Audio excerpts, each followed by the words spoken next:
Kama nilivyokueleza tangia mwanzo kwamba kwenye safari ya imani, the journey of faith, Jumapili hii tutakuwa naye aliyekuwa mwakilishi katika kaunti ya Laikipia wa kike ambaye ni Kate Warugoro, ambaye atatusaidia tu kupalilia imani kwenye the journey of faith. Tayari ameshafika kwenye studio kutusaidia tu kupalilia.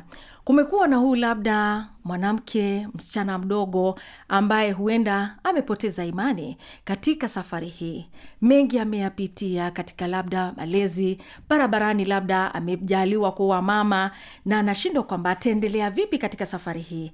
Hivyo yote yanawezekana. The journey of faith, lengo ni kukutia imani, kukupa matumaini kwamba kuna mwelekeo, Mungu akiwa mbele. Karibu, na bila shaka mgeni wetu ashafika kwenye studio. Karibu Mheshimiwa Kate Waruguru.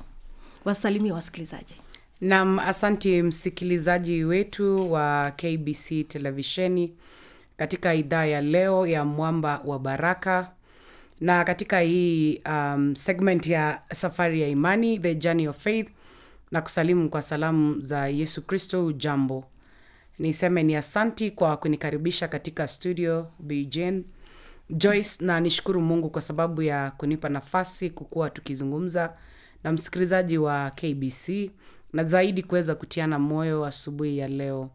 Najua wengi wa taulizaji itakuwaje mwanasiasa leo ndiye anatukaza mwendo katika safari ya imani.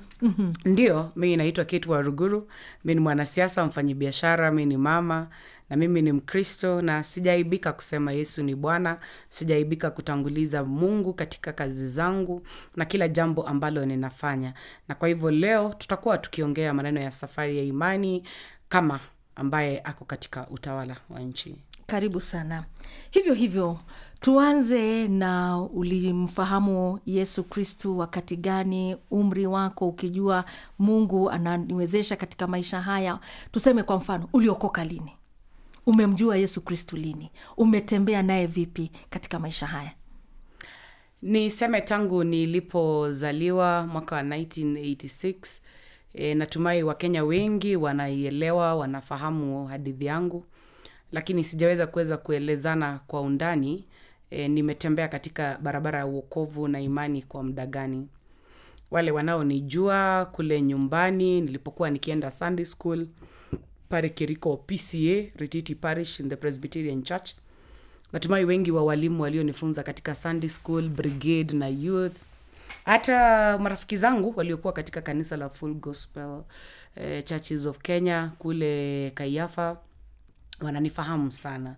Na tangu nikiwa mtoto niliweza kupelekwa katika nyumba ya Bwana na nyanyangu. Nyanyangu yeye hakuwa ameokoka. In fact yeye alikuwa anakamata drinks zake, alafu Jumapili ananitafutia sadaka kidogo, ananilazimisha. Sijui bona ni mimi alilazimisha kwenda katika kanisani. Sikumuona ndugu yangu, sijanipa ruhusa nimtaje, lakini sikumuona ndugu yangu akiambiwa lazima aende kanisani. Lakini utoto wangu wote najifahamu nikiwa katika kanisa, na nilipomuuliza kwa sababu nilipata nafasi ya kuongea na yeye hadi nikiwa mama mzima, alikuwa ananieleza alitamani sana angalau apate mtoto mmoja atakayempeana katika madhabahu na mpeane awe atakayekuwa kama sadaka kwa nyumba ya Bwana, kama vile Hana alivyofanya katika kitabu cha 1 Samuel. Aliweza kupeleka mtoto wake Samueli katika hekalu, jinsi alivyoomba na alivyopeana ule mtoto wake wa kiume. Kwa hivyo niseme I am a spiritual investment of my grandmother, ambaye hakuwa anajua Mungu na aliweza kunipeleka katika nyumba ya Bwana, na aliponipeleka pale alinitia moral sana. Wakati nilikuwa nahitaji pesa za sadaka, unajua those days tulikuwa tunatoa sadaka inaandikwa kwa kitabu, mnahesabiwa mlitoa ngapi. Sijui kama hiyo old model bado iko kama ile ya KRA, lazima ijulikane wewe ulitoa ngapi, which I think is a good model ya pia accountability. Sababu pia iliweza kunitia nguvu. So nikakuwa mtoto wa mwaminifu katika Sunday school, na niseme niliweza kujua kipawa na madhumuni ya Mungu kwangu nikiwa mtoto mdogo. Kwa sababu kwa wakati kulikuwa kunahitajika mtoto wa kuongoza ibada, ulikosekane mtu, mwalimu anasema wewe Kate kuja. lakini nilikuwa tu pale nimetoka background ya watu ambao hawakuwa wameokoka. Sababu nilikuwa najionea mengi kabla ya Jumapili iweze kufika, ulevi, ustaarabu, hizo tu mambo ziko katika jamii za kawaida. Na watoto wengi najua, ama wazazi wengi wananiangazia hapa, najua wanaelewa nini ninavyosema. Na kwa hivyo nilianza kuengage katika drama and festival, and kwa muda mrefu nimekuwa nimeshikilia ability ya kufanya what you call solo verses. Na zaidi ya hiyo nikakuwa niko kwa drama, music, and I must say ninafurahia sana.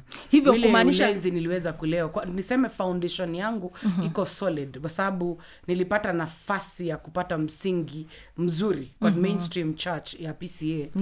Na hiyo msingi ulio mzuri ikanipatia exposure all the way tangu nikiwa mtoto kukuja all the way mpaka youth.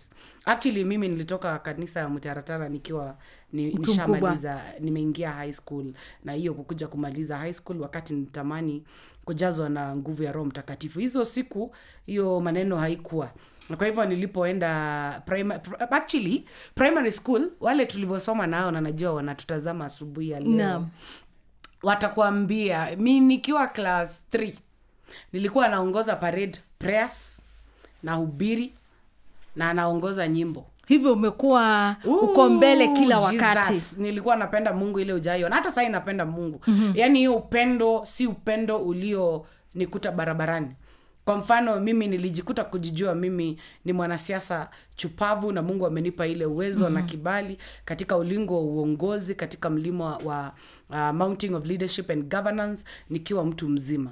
Lakini jambo la kumpenda Mungu, kumtumikia Mungu, mimi nimepandwa kanisa, nimepandwa madhabahu, hata nitakapotoka hii ukazi nafanyia Mungu katika maneno ya uongozi, kuna uwezekano bado nitarudi kule, kwa sababu pale ndio chemichemi yangu, ndio nguzo yangu, ndio nguvu yangu, na hilo ndilo jambo ambalo mimi naweza fanya linitoe stress. Niekewe tu muziki tu kidogo hivi ya gospel, stress za kasongo zinashuka. Sababu hiyo ndio ambayo inanitia nguvu ya kuendelea.